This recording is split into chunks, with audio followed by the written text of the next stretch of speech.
What's not to like about this show? You have squids falling out the sky. You got sleeping elephants in the room.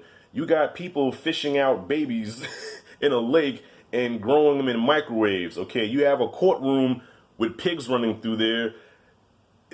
You have people catapulted into different dimensions. All right, a big blue guy with his Johnson swinging around. You know, what's not to like about this show, man?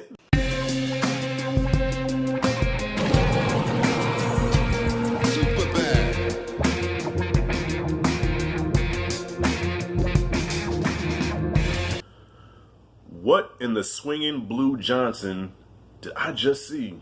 Look, y'all, my original plan was to review each episode of Watchmen because after watching that first episode, I said, okay, this show is a little deep, so I won't be able to review it as a whole, like, you know, 1 through 7 in one review. I said, I just don't think I can do that. So my plan was to review each individual episode. After episode 3, I said, you know what, nah, because I noticed in each of my review, I'm like almost frustrated because I just have so many unanswered questions. So I said, you know what, forget this. I'm just going to binge episodes 4 through 7 leading up to tonight. I can't wait. So yeah, Watchmen, episode 4 was probably the weaker of all of them. It was still good, you know, a lot of stuff, you know, a lot of seeds planted and shit, but still, it was one of the weaker episodes to me. I think the strongest ones was episode 5 that had to do with Looking Glass and his whole backstory. I thought that was dope. And then the little revelation. By the way, spoilers here. If you have not seen Watchmen, do not watch this video. Go watch it. Come back. Let's talk about it. So yeah, episode 5, the Looking Glass episode was dope. And we got that revelation at the end where your boy the senator is over the damn the 7th Cavalry, okay, on some Senator Palpatine type shit where he's you know, he's the senator of fucking Oklahoma, but he's running the 7th Cavalry who they're supposed to be fighting against. So now Looking Glass is involved. He has to betray Angela, which, you know, was kind of hard to watch because him and Angela, for the most part, you know, on this show, well, you know, they're a team. You know, they work together, they trust each other, but he had to betray her. And she took all her granddaddy's pills, the, what's it called, nostalgia. Probably shouldn't have took all of them. She probably should have took like maybe 3 or 4 of them. But I guess in the situation, she had a gun pointed at her. So she said, you know what, I'm just going to take all of these. So she takes all the pills, which leads to episode 6, which was probably the best one, I think, so far. I think episode 6 was the best one because we see the backstory of, come to find out his name was Will. I've been calling him Lou Gossett the whole time, but his name is actually Will. So it's his backstory and how he went from, you know, the little kid that seen all like the massacre happen to becoming a police officer to seeing the corruption within the police force and finding out about this organization called Cyclops or Operation Cyclops or whatever it's called. And the revelation in that was crazy. The reveal was crazy. So the whole time, your boy Will was Hooded Justice, who was, everybody thought, was a white dude. But no, he was a black dude in whiteface. Switcheroony. You know, because back in those days, you know, it was the white people dressed in blackface acting like this and talking like this. And, oh boy, I tell you what, Matt's going to be mad at me. But it was a white dude doing it. But this time, there's a black dude in whiteface. I'm like, this show is brilliant. The writing is brilliant. You know, I'm going to have to go back and watch these episodes again because I know it's something that I missed because with this show, there's so many details, like so many little things that, you know, if you blink, you'll miss it. So I want to go back and rewatch because I know I missed a lot of things. But that reveal was crazy. So he was Hooded Justice and he was gay. I said, what in the hell? So look, my mind is blown already from episodes 5 and 6. Dope. Now we get to episode 7. Episode 7, I'm like, what in the actual ass? Look, man, for the first thing that pops up in my mind about episode 7 is that sleeping elephant. What the hell? What was up with that? That was supposed to be Sister Knight's granddaddy's room. She's trying to find out, you know, why granddaddy, you know, did what he did. And when she walked in there, it was a fucking sleeping elephant.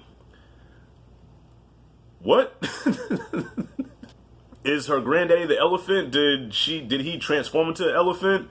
What the hell? I can see some of y'all in the comments, really Rashad transform into an elephant? No, what that, pushing your glasses up, what that scene really symbolizes that, fuck all that. I just saw a sleeping elephant, goddammit. So if y'all really, you know, deep into the shit and whatever, I saw a sleeping fucking elephant. Now, the biggest reveal on this show, where I stopped it, and before I could say a word about the episode or the show, I had to really like just I had to let it digest, okay? This show is like a very slow digestion. I have to let it really digest, man. So in my earlier videos, I was talking about the husband, Cal, how soft he is, right? Played by Yahya Abdul-Mateen. I'm like, this dude is soft. He's playing the wife. He's supposed to be the husband, but he's the wife. What's up with this? I heard a couple people say, well, Rashad is not what you think. Keep watching. And, you know, well, Rashad, there's more to his character. I'm like, okay, so is he like a Jason Bourne where he was like a badass before his accident, then after his accident, he forgot who he was, and to keep from being this dangerous killing machine, you know, Regina King, Sister Night, just makes him think that he's Betty Crocker? No. This motherfucker was Dr. Manhattan the whole time. I'm watching that scene and I'm like, she's got a hammer in her hand. I said, what is she about to do? And she was like, yeah, you know, you've been a great husband, a great father, and we knew this day was going to come. And he's playing like, I don't know, what are you talking about? Like, you're not you.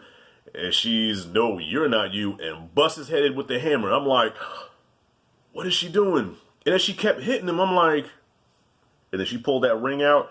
I said, no, he was Dr. Manhattan the whole time. And it makes sense because she did say she met her husband in Vietnam. We all know Dr. Manhattan single-handedly won Vietnam. It does make sense. But now my question is, if that was Dr. Manhattan the whole time, was he just hidden? Like, was he, what's the word I'm looking for? What's the word?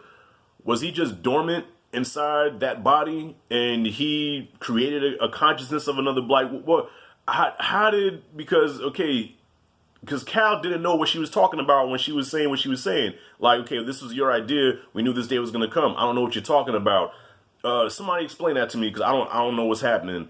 But yeah, I'm like, holy shit. So it's like nobody is who they appear to be. So the first hooded hero was a black dude. Dr. Manhattan was disguised as a black dude. Yeah.